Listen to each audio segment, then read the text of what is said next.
Hey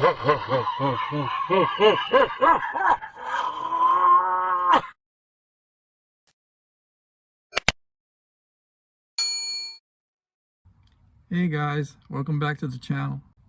So this is going to be my third and final video concerning the fuel system on my Mazda.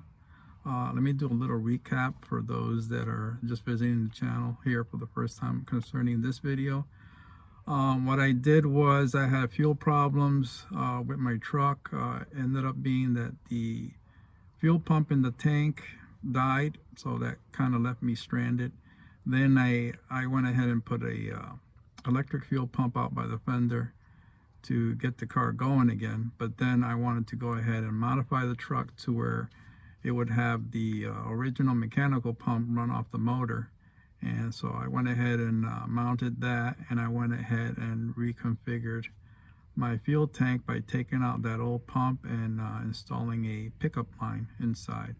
So there's no more fuel pump in there.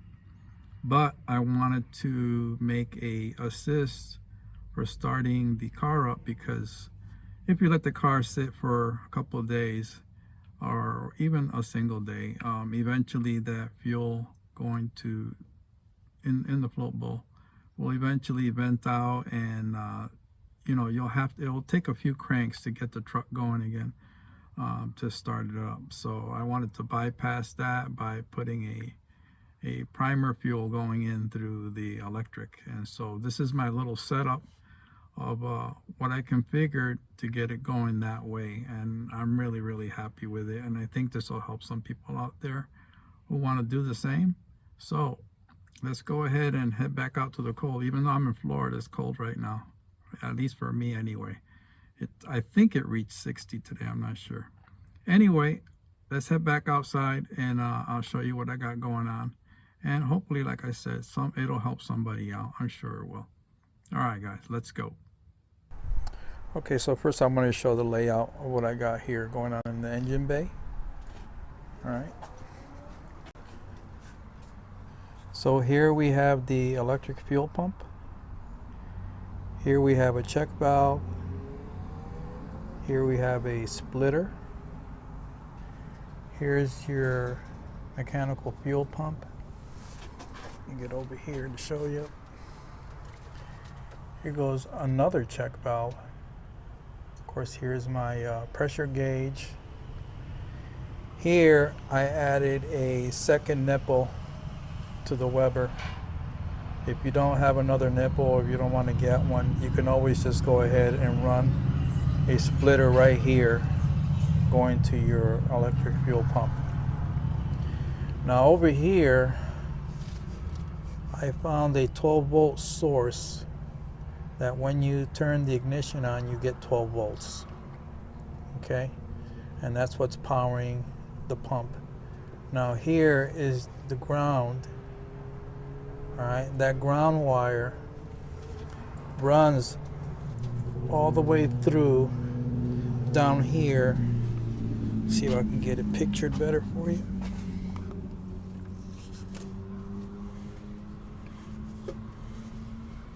Here to the oil pressure switch. Okay, and all I did was split it off. Okay, so I can use the gauge inside the dash. All right, and also to give it the ground for the pump. Okay, and all I did was follow it up. Let me get this camera out of here. All right, so basically the way it works is when you turn the ignition on, your pump comes on because it has the ground, okay, because of the pressure switch. The pump will turn on. Here's the check valve. Fuel comes through from your splitter, and it's going to pressurize, going to fill up your float bowl.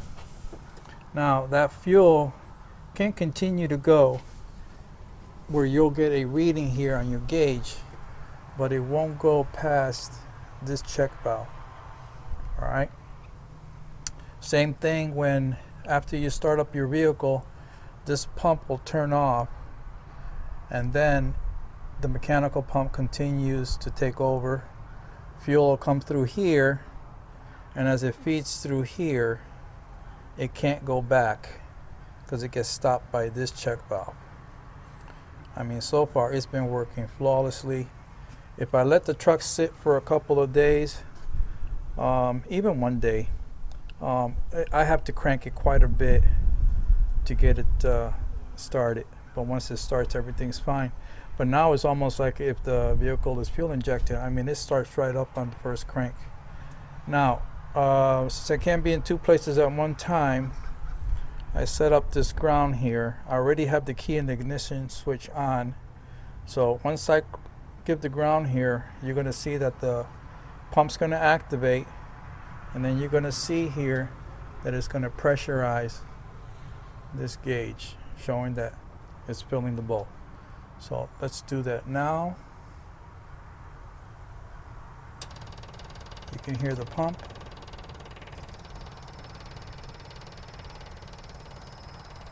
And there goes the pressure. So, you know, it takes about 6 seconds, and then the system is ready to go. So let's head inside and start the car up.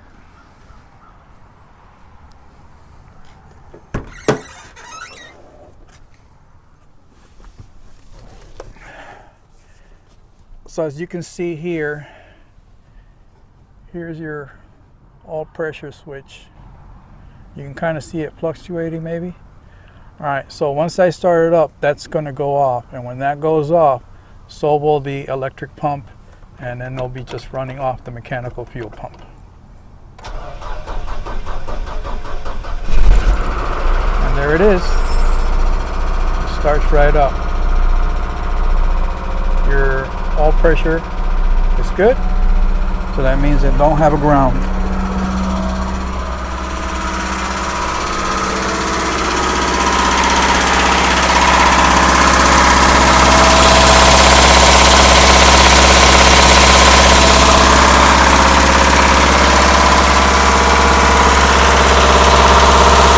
And the pump is off.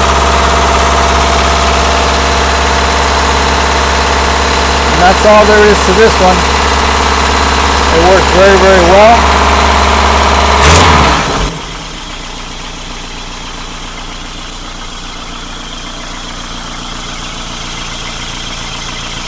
And this should work just fine for any carbureted vehicle, really. If you were running a mechanical fuel pump and you wanted the assist of a electric fuel pump, this is the way you would go about it. Now also, there's a second feature to this.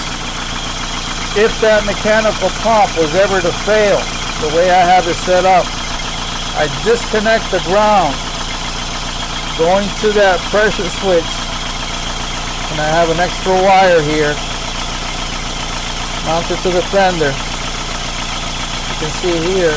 Now that, I will then plug it in here, and that will give me a constant ground to run that fuel pump to get me home. The electric fuel pump will just take over, and the mechanical will be out of the way. Alright, well, I hope that helped somebody out. This has worked for me. This is the final. No more on the fuel system for me. So enjoy, and see you on the next video.